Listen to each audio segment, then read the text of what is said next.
Thank you for joining us for another Hagley History Hangout. My name is Gregory Hargreaves, Assistant Director of the Center for the History of Business, Technology, and Society at the Hagley Museum and Library in Wilmington, Delaware.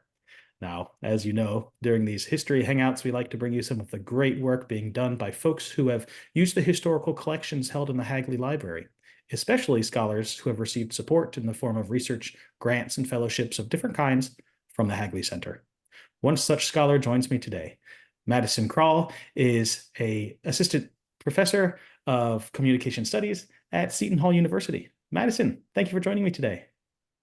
Dr. Hargreaves, thank you so much for having me. I'm really excited to talk about my visit to the Hagley, which occurred about 6 to 8 weeks ago, actually, at this point, which is wild, and some of the potential projects that I might be working on based on the materials that I found while I was visiting. That's great. Well, let's start by painting with broad strokes, so to speak. What was it that brought you to Hagley? A great question. So initially, I'm actually not from the East Coast. I come from the Midwest. I'm from Colorado and was in Utah before starting at Seton Hall University in New Jersey. And a colleague had previously visited you all. He was very interested, Dr. James Kimball, in World War II propaganda rhetoric. And he knew of my passion for going into the archives and doing rhetorical work based on archival materials. And so he was like, Madison, there's this great opportunity at the Hagley. They do these really great exploratory research grants, and they bring you, down and give you an opportunity to explore some of their vast collections. And you should really consider it given your interest in chemical rhetoric and science communication. So I identify as a scholar of health and science communication very broadly, but more specifically, I study the rhetoric of science, health, medicine, and then regulation specifically. And so given that obviously DuPont is what Hagley is ultimately known for, I started to do some exploratory research into DuPont. I have some research previously with some colleagues on Dow Chemical. And so I knew about that relationship and, a little bit of the history, but I started doing research on Hagley's materials, the DuPont company more broadly, and said, oh, absolutely. There are probably dozens of projects that I could potentially explore, and decided to apply for an exploratory grant, thanks to the motivation of my colleague, but simultaneously just doing an initial perusal of the collections that you all have online and seeing what might be available to me to consider and explore. Well, can you perhaps give us an example or a description of health and safety communications in your wheelhouse, so to speak? Yeah, of course. So I think probably for many of us coming out of the COVID-19 pandemic, what you might originally consider as health communication is, for instance, how, for example, the World Health Organization or the CDC was communicating information to the public about wearing masks, about going and getting vaccinated. So that type of health messaging is something that's really interesting to me as a rhetorician. So rhetoric very broadly is, right, the human use of symbols to communicate. So what specific appeals, rhetorical appeals, were being utilized by government agencies, local institutions, et cetera, to try to better help the public understand the dangers associated with COVID-19. When it comes to science communication, or those appeals oriented around science and safety, maybe more generally, I'm really thinking here about how the public has come to understand what chemistry is, for instance, or what science is, or who does science, how science operates. So I have published with some colleagues from a larger group that I'm a part of called the Chemical Rhetoric Group, which is led by Dr. Robin Jensen out of the University of Utah. Kind of basically the emergences and the uses, maybe the evolutions of chemistry or chemical rhetoric among, different types of populations. So kind of lay communities across time were really intrigued by this idea of, what does chemistry mean to you, or how do you see chemistry operating in your everyday life? So when it comes to safety, which I think is one of the things that was really unique about what I was seeing in my initial perusal of the Hagley collections, is that there is this distinct focus on, we want our employees, or we want the public to recognize that DuPont itself is doing what's ever necessary to ensure that our products that are a byproduct of chemistry or chemical science, for instance, are safe for public consumption or safe for public use. And so that was the interesting kind of intersect that I saw across kind of health and science, my original, foci, to also bring in kind of safety messaging, which is really for the DuPont content that I was looking at. It was basically saying, these are products of chemical science, and we're doing what's necessary to ensure that you, the public, your health is being ensured through the research that we're doing here at DuPont. What were some of the means that the firm would use to communicate that message to the public? Yeah, that's a great question. So when I was originally, again, starting out this project, I was able to go, and I'm going to pull it up if that's okay, because I knew that we might have an opportunity to talk about this. DuPont, and for any future researchers that want to come and visit, has an incredible online collection that's already been made available of different digital collections. And one of those collections is the DuPont company films and commercials that were actually produced by DuPont across like 1950 through, I would say, based on what's available online, through like the 1990s.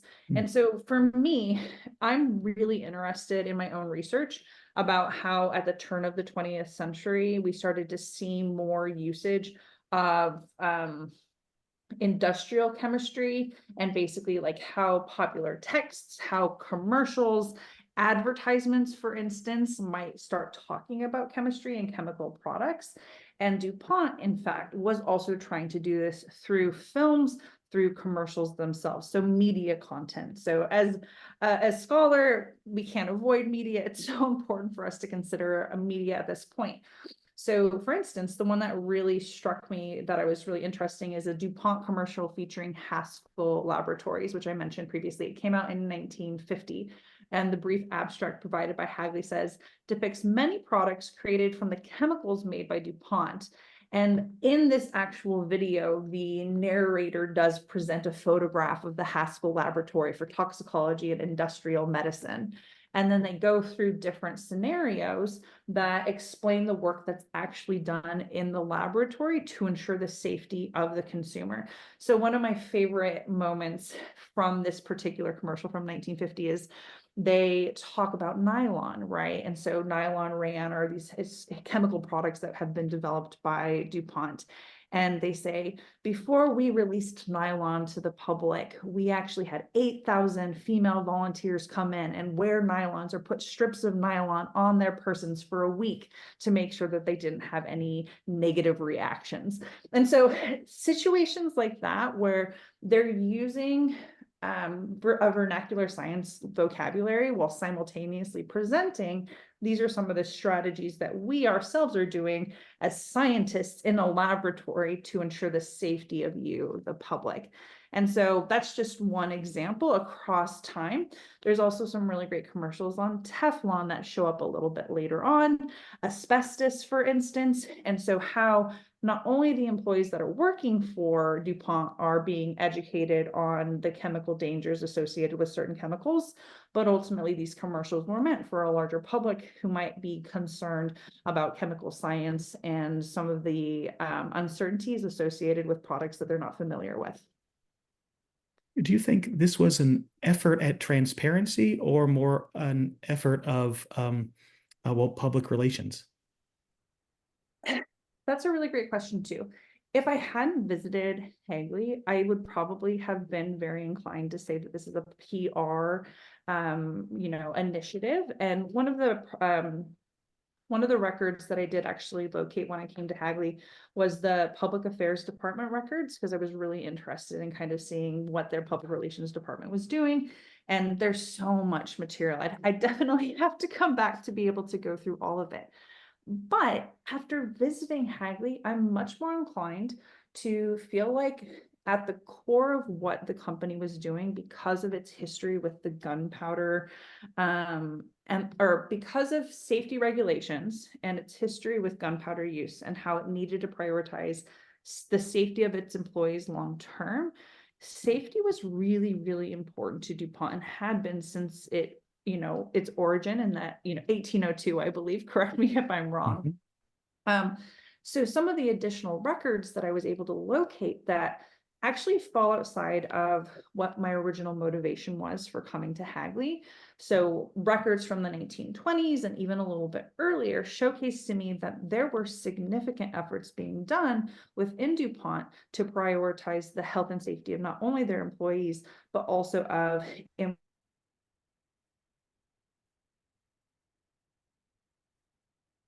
I think you're frozen. One moment.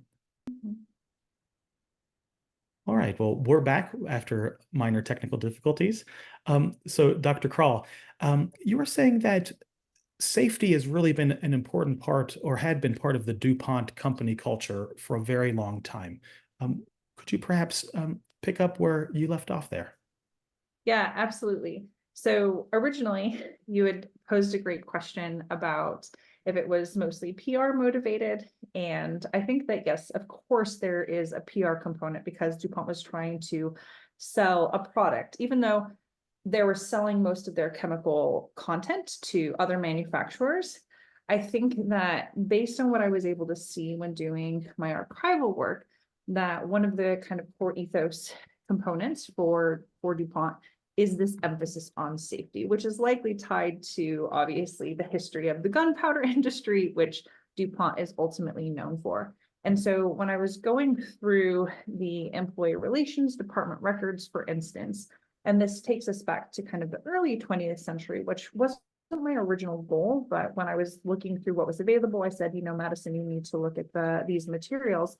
I found that there were so many different campaigns, for instance, that were oriented around not having accidents in the workplace or protecting the safety of employees, not only while they were at work, but also while they were in the home. So there was this big emphasis in the 1920s and the 1930s on, the majority of significant incidents that prevent an employee from coming to work don't actually happen while they're on site. They actually happen in the home. And so there were, for instance, initiatives, and one of them that I was really interested in was a poster campaign from 1922, I believe, where they were allowing employees themselves to get involved and to think about what the safety mechanisms were that were put in place to help protect them while they were at work. And so DuPont actually created, and I'm going to quote it from what I'm looking at right now, an interplant contest for the elimination of unsafe practices and conditions. This was as a part of the Safety and Fire Protection Division, and this was from 1934. And so there was this keen interest in trying to motivate employees to be more thoughtful about their safety, what they themselves could be doing. There was a no accident reward that was actually made available. And so I pulled a lot of this content because I was really intrigued by how they were working rhetorically to minimize these unsafe practices, and basically how they were getting employees involved to uncover unsafe working conditions that they might be a part of. Another one that was really interesting to me was a poster contest from 1922, where they actually had, what are they called? So there would be a poster and it would have all of the unsafe conditions kind of shown. And then they would have another poster where all of those unsafe conditions had been kind of altered, and you had to kind of pinpoint what was wrong in the first scenario. And then they talked you through what you should do so that you aren't adhering to kind of unsafe practices in the second one. So little things like that. And that poster campaign from 1922 was so successful that they actually created the campaign to externally, provide to other companies for their own safety practices that they might provide to their employees. So that was something that was really interesting to me. And forgive me, I'm really excited because I haven't had an opportunity, I suppose, to talk through it. The last one that does talk more explicitly about the public's role. So I looked at the DuPont Company industrial safety calendars from 1932, 1937, 1939, 1941, and 1942. That was really, really fun. So these were meant for the employees themselves, but they were also meant for their family members. And across them, they definitely change as time goes on, because DuPont was thinking about, for instance, its 150-year anniversary. We had World War II that was kind of also impacting the material and the content they were producing. But in the 1932 calendar, there's this beautiful image of this woman and she's ice skating, and the emphasis or the caption says exercise for health and safety. That's for January.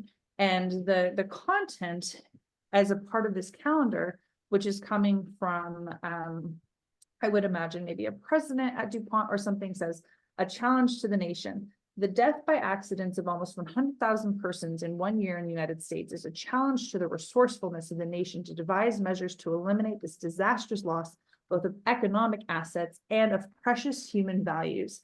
Most of it is preventable, and your educational campaigns to teach the methods of such prevention are worthy of praise. It then talks about keeping your automobile windshield clean, what to do for carbon monoxide poisoning, the winter driver and his car. And then the material that's kind of incorporated across the months does focus on some of these things. So basically, there's a really big emphasis on the best jobs are done by the safest men, the careful men, for instance. There's talks about, using an electric iron safely. And basically each calendar year has within it safety recommendations for the home or for everyday uses that wouldn't necessarily apply to employees, but would be beneficial to them outside of the workplace and for their families as well. It's really striking that these materials have such a explicit pedagogical or instructive function.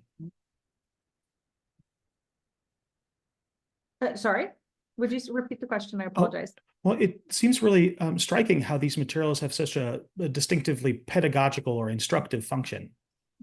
Yeah, no, absolutely. And I think this is one of the interesting aspects that I'd love to uncover across the different years, because the images themselves, the visual communication is also not just reflective of the employees themselves, but of their family members. So a lot of the images are also looking at, women holding their children on their laps, for instance, or showcasing them doing different things that they might be interested in outside of the home. So it could be like the ice skating image that I mentioned earlier, but it also could be families at the beach, and they're talking about CPR, for instance. So talking about, if you don't have knowledge of resuscitation, then something bad might happen, and you could be prepared to handle that with some of the materials that we're providing you on how to save a life. And so they're talking to everybody, and they're also talking about, and I'm looking at it right now, and I wish you could see it because it's so vibrant and it's very cool. But it does emphasize, suppose you should find a person who has ceased to breathe as a result of asphyxiation, electric shock, or apparent drowning. Could you save his life? If not, you should learn. And then the calendar goes on to teach you about how to do CPR. So there's absolutely an element that's oriented around, as you're pointing out, the safety pedagogy that's meant for a wider public audience and not just the working person from DuPont. Mm-hmm. Well, how do you interpret that sort of dual-facing aspect where the company seems very concerned not only with communicating health and safety messages within the firm, but also to the public? Yeah, I love this question because I think it highlights or forefronts what we really need to be considering in terms of history and the implications for kind of the contemporary moment. Mm-hmm. So when I think about it, right, I'm interested in basically safety and health safety messaging as it was communicated in the mid 20th century, right? But if we think about public safety campaigns, workplace safety campaigns, even today, there does seem to be an emphasis not just on what you need to be doing to keep yourself safe in the workplace, but this idea that it extends outside of what you're doing here into the home. So I hate referring back to COVID because we keep coming back to the pandemic, even though it's gone, but it's really not, right? Mm-hmm. So decisions that people are making in the workplace today surrounding their COVID habits will have implications for people in the home. So if you work at an institution, for instance, that doesn't require masking any longer, or masking is a choice, but you have someone at home who would be negatively impacted if you were to bring COVID back into your home, right? That has implications for the safety of that person. And so there's health messaging that we're even seeing in the 21st century that connects back to these ideas of, should organizations and should companies be prioritizing just their workers to think about economic advancement, or should they also be simultaneously thinking about what we can do for the holistic employee that we know is leaving work, going home, taking care of a family potentially, or individually just themselves, and what can we be doing to express our concerns to ensure that they are happy, healthy, safe, etc., so that they can do their job to the best of their ability, which is also really interesting in light of conversations surrounding working from home, for instance, how often people need to be coming into the office. And so DuPont is kind of showcasing for us that, and again, I haven't explored what other scholars in this area are doing, that they don't see their employees just as workers. They see them as a part of a larger unit where the decisions that they're making outside of work are really going to have a lasting impact on their capacity to be successful when they do get to the workplace. Well, Madison, it's just a fascinating set of materials, and I can't wait to see what you make of them. Thank you for taking the time to share it with us. Yeah, no, absolutely. I look forward to chatting again once I've had more time to really kind of play with some of these ideas.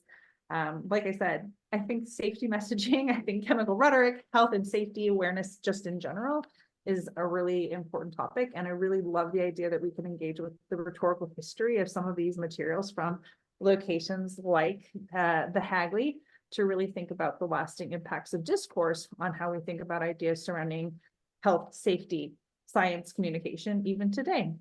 Mm-hmm. And for the audience, if you would like more Hagley History Hangouts, more information on the Center for the History of Business, Technology, and Society at the Hagley Museum and Library, join us online. You can visit hagley.org. That's HAGLEY.org. Don't be a stranger.